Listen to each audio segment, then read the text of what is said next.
Po, ayan. Alam nyo ang gulay, masarap kainin pag bagong luto po. Maniwala kayo. Gulay is life. Hello po mga Lodi. Magluluto po tayo ng upo. Ayun, ginisa. Pero beef giniling ang sahog ko. Kung may iba kasi, ground pork or shrimp.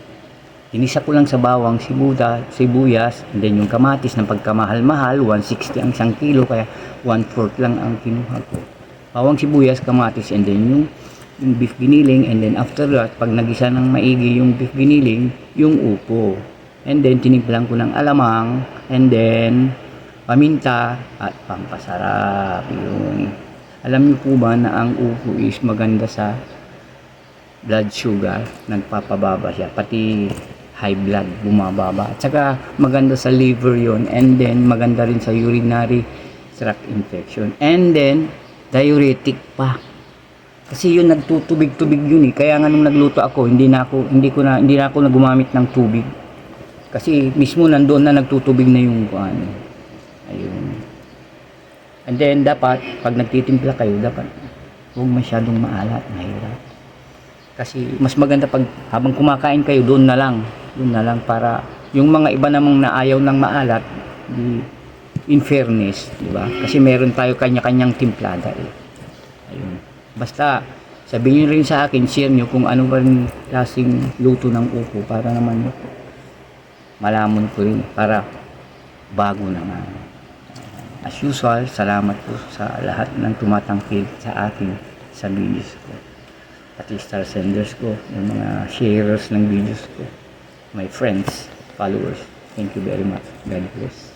Mga sangkap, bawang, sibuyas, kamatis, alamang, pampasarap, paminta, mantika, and then yung upo, and then itong ground beef.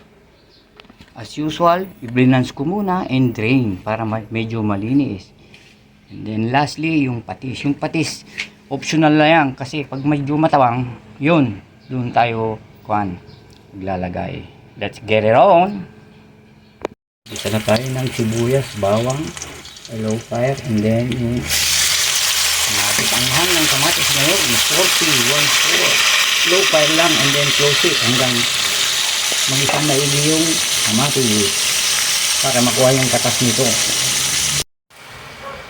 At pagkatapos mag-isa yung kamatis at lumabas ang mga katas niya, ready na po ang ating beef giniling.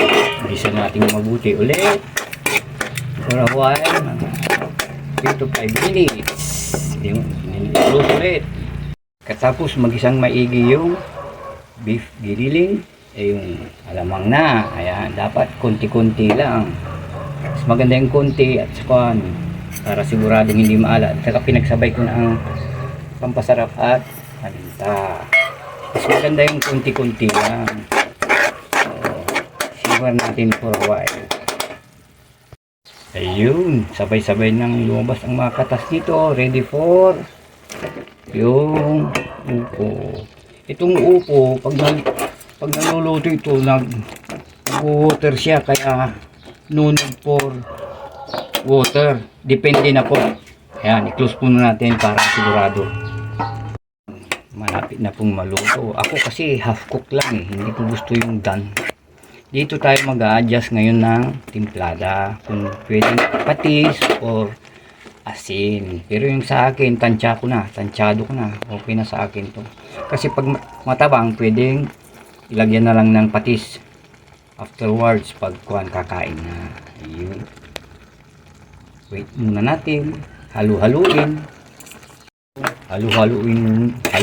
mo muna natin. Alam niyo po ba na ang upo ay maganda sa digestion sa katawan at it prevents constipation. Saka it reduces risk urinary tract infection. Saka pampababa rin ng blood pressure. O yan. Sa akin yung half cook lang yan. Pero hindi naman yung matigas. Ayoko yung medyo dark na siya. Yun, malapit na po. And it will be done. So yun, no? po. It's done. At bahala na po sa inyo kung gusto niyo medyo overcook siya. Depende na po sa inyo. Pero sa akin ganito lang. Yung hindi masyadong tigas. Yung katamtaman lang. Thank you po.